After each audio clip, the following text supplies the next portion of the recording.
Hi everyone, welcome back to another truck camper build video. This will be the beginning of a 3-part video series talking about getting my old 4-wheel camper onto my new to me Toyota Tundra. That's a 2005 Toyota Tundra Double Cab and a 7-foot 4-wheel camper fleet model.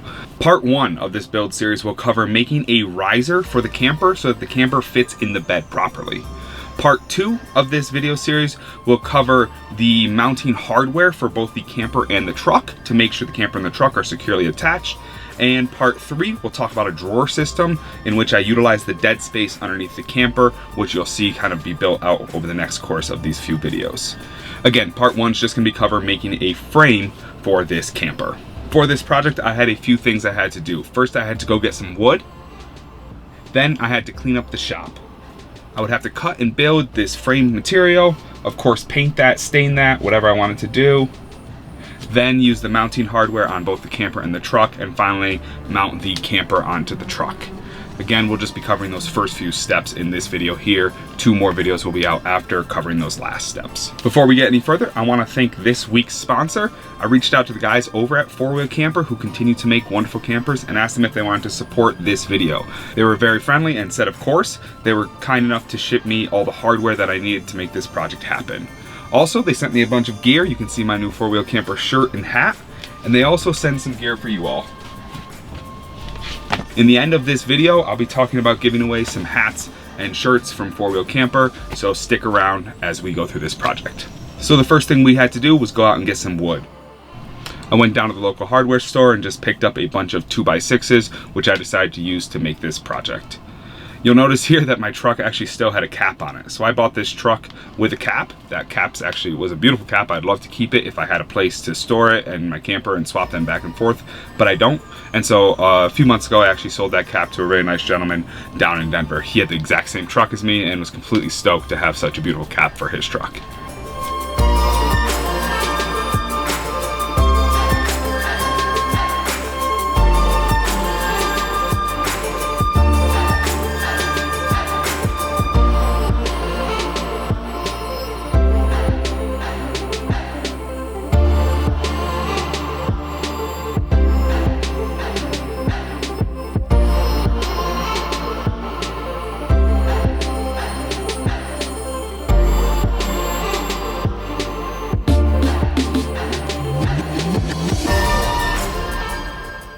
Of course, before we got into this project, like any good project, we had some scope creep right off the bat. Because the camper had been in my garage, I was actually aware of the roof of my camper, and I saw that I had a few wear marks, some holes in the roof of the camper. That's from, if you've recalled in some previous videos, I've actually carried plywood up there, and I must have kind of scraped it up a little too much. And so before we even got into the project I told you we were working on, I got out some JB Weld and just fixed up those holes to seal those off.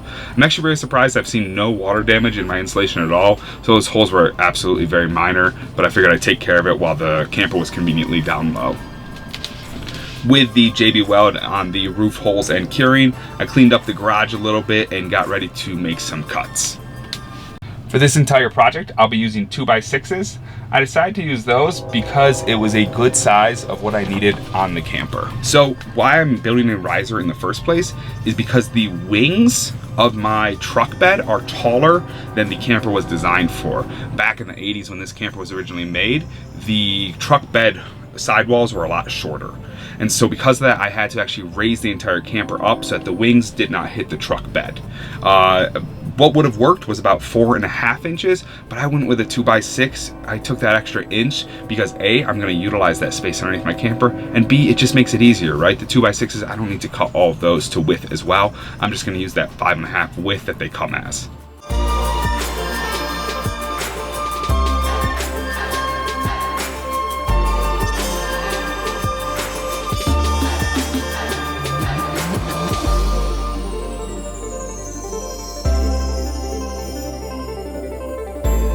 For this frame, it's pretty straightforward. I really just needed to trace the underside of the camper and make some walls that picked everything up.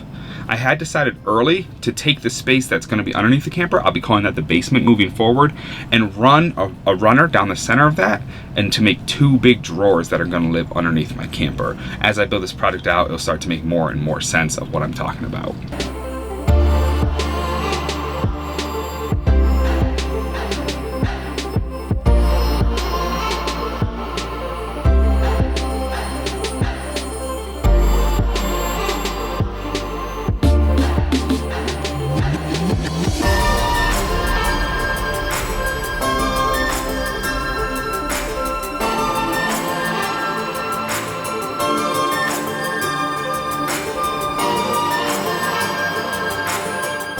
With all the wood cut, it was time to start assembling this. For the joinery of this project, I'm again going to reach for the pocket screws. I've used this type of joinery on a variety of projects before this, specifically my galley area, and I just think it works really well for what I need. It's not the most elegant joinery in the world, but it's the simplest. When I was drilling these pocket hole screws, I took time to make sure that the screws were pointing the right way. That's like the key of pocket holes, is that the screw is going into the interior of your wood and not towards the edge of your wood. I also took care to make sure that the holes and joinery I was making wasn't going to interfere with my planned drawers in the future. So that just meant making sure I put my pocket holes on the proper side of the wood for what worked for my plans later.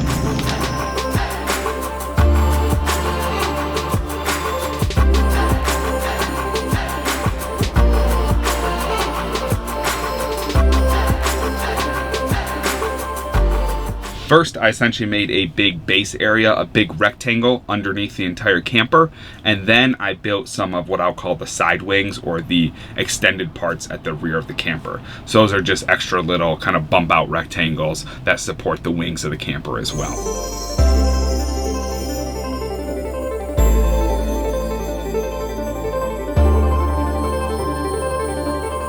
Quick note here, I did not glue part of this assembly together because this is where I was planning on putting the drawers. So I knew that I would be taking those screws out later so I could put a drawer system in there. So a few of these joineries I did not glue, but the vast majority I did. I'd also originally planned to make smaller drawers in those side wing areas, but after I got in the project, I realized those drawers were only gonna be maybe 11 inches by 7 inches or something like that. While that space certainly could be useful, it's not one of my biggest demands right now, so I have yet to make drawers there.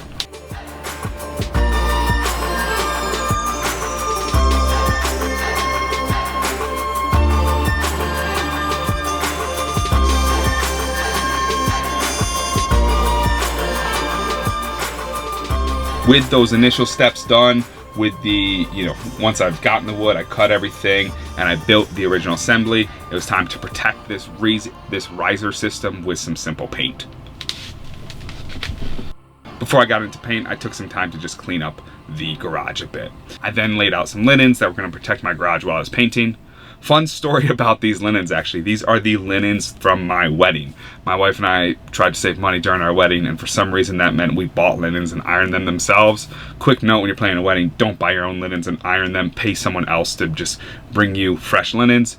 But they have done a fantastic job of being shop drop rags for me moving forward, so it is kind of funny that I still have them. Love these cloths, been using them for whatever, 4 or 5 years now. Before I put down paint, I actually put down a base coat of primer, perhaps even 2. I always like to do this, it's just good practice. While that primer was drying, I actually took some time to remove the old lifter system that I had on my old camper, or razor system, that's what I should be calling it. Lifter system is what I talk about when I talk about lifting the roof. A raising system is what I talk about when I talk about installing the camper in the truck. In my previous truck, in my Tacoma, my 2nd generation Tacoma, 2009, I also needed a slight bump in order to get this camper to fit in there, but that was only about 1.5 inches, inch and 3/4 or something like that. I'd actually made 2 different versions of that. I think I talk about it in previous videos, or it's definitely on my build page on wanderthewest.com. The first time I made it like a freestanding floating raising system, so it's just like a piece of wood, kind of like what I have right now when I'm painting. But I quickly learned that that meant I had to align both the truck, the camper, and the rising system. So that just made a lot of things to align. And so after my first rendition of it, I actually just screwed that system to the base of the camper. That made it a lot easier when installing and taking the camper on and off.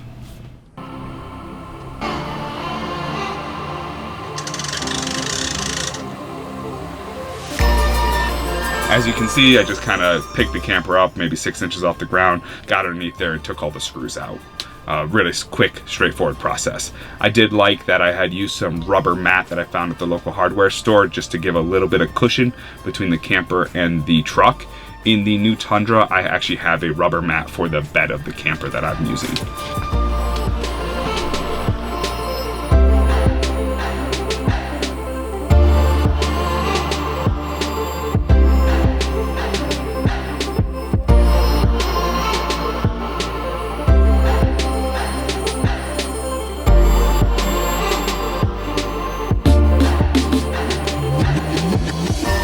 With the first coat of primer dry, I did a test fit of the riser system in the truck, whereas I probably should have done this maybe before I glued the whole thing together, but luckily everything looked pretty good. Then I just jumped right in it and did a second and even a third coat of primer. While I'm priming this up, I will take a second to tell you that when you are installing a camper like this in your truck, you don't want a plastic truck bed. So you can see in that previous video that I still had my plastic truck bed in my truck. I did remove that and actually sold it to the gentleman that bought my cap, or just included it in there, gave it to him. And so make sure you take out any of those plastic liners when you're putting these campers into your truck. As you can see, it was another late night of priming in the garage as it got very, very dark out. The next day, I woke up to a beautiful day and decided to do the rest of my painting outside.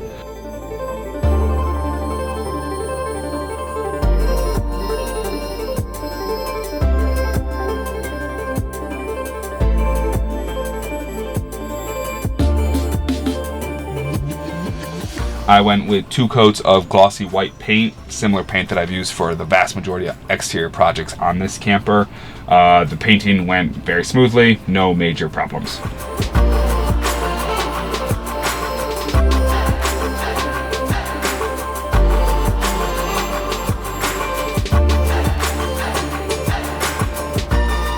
As I stated previously, I discovered that the best way to use one of these riser systems is to just screw it to the base of the camper. That way you don't need to worry about aligning it. And so for this, I was just going to use a bunch of corner braces positioned in a variety of places around the riser and just screw those to the camper so that it was all held there. Remember, those don't need to be incredibly structural. They just need to be enough to support the riser when this camper's floating in the air. But when it's on the truck, the camper's sitting on these big 2x6s, so the simple corner braces work just fine. With all those corner braces installed, I probably used about a dozen all day. I was ready to finally actually slide this riser system underneath the camper and screw it to the base of the camper. Notice in this video, you'll see real quick that I have a piece of naked wood on the end of my riser system, and that's because those are some of the joints that didn't have glue and they actually started to come out. The reason for that is those are just temporary. I'm going to take those pieces out later and put a drawer system in there, and so I just needed that quick piece of wood to kind of brace everything while I installed the camper. It actually did kind of highlight how important the glue is for those pocket screws. I then reached to my scrap wood and just found a bunch of shims and shimmed up the riser system to be flush with the camper. Once it was flush with the camper, it was time to attach this system. It was pretty sketchy for sure, reaching underneath this big heavy camper to get my drill underneath there. It was extremely supported. It was on the jack stands. There were saw horses there in case those failed. Plus it was on the dollies and everything. It wasn't going anywhere, but still, it's always unnerving to get underneath a camper like that. If that thing came down on me, it definitely would not have been a good day. It was definitely pretty tricky to get my screws and drill underneath that small space. Might have had like a foot I was working with, so I just kind of took my time. I honestly didn't shoot very much video because of it, but I finally figured it all out. Got this riser system screwed to the base of my camper. I used plenty of screws, and to be honest with you, a lot of those screws didn't get much purchase. I went with a quantity over quality approach here. Everything seemed to work in the end. Again, these aren't going to be very structural. All they need to do is keep the riser system in place while the camper's floating. Once it's in the bed of the truck, the camper's sitting on those. These screws don't really matter at all. And with that, that really wraps up step 1 of this project, which is of course making this riser system. I want to give a huge thank you to this video sponsor, which is 4-Wheel Camper. They're still making these campers with some incredible new modern technologies inside of them. I look forward to owning one of those new ones someday as well. Now, as I promised at the beginning of this video, I have some things to give away to you thanks to them. We've got a fresh hat. I'm rocking one right now as well, but I'm already sweating into it. Fresh black hat for you, so that's going to be included in the giveaway. We've got t-shirts, right? T-shirts, 4-Wheel Camper, 4-Wheel Camper. I don't have infinite sizes of these. We're going to do the best we can. The first winner is going to get to choose between small and extra large, and then I'm going to do some other winners as well, and we're just going to work our way through the sizes. So I can't guarantee a fit for you, but we'll do what we can. We also have plenty of stickers and other swag. We've got some awesome 4-Wheel Camper patches. 4-Wheel Camper decal. I recently just put one of these on the back of my camper, so I'm repping now. More 4-Wheel Camper stickers, and then also some Tim Morrissey YouTube channel stickers. So what's the giveaway? How does it work? Pretty simple. Share this video with your friends and just comment down below. I'll pick a random winner from the comments below. You can say anything at all. You don't have to say anything. You can just put spacebar, I'm in the drawing, and I will just randomly select someone. But if you want to, leave me a comment more specific about what you liked about this video, what you didn't like, and what questions you have about this project. That wraps up this first video. Next video will be putting the hardware both on this camper and in the truck in order to make those two things mate.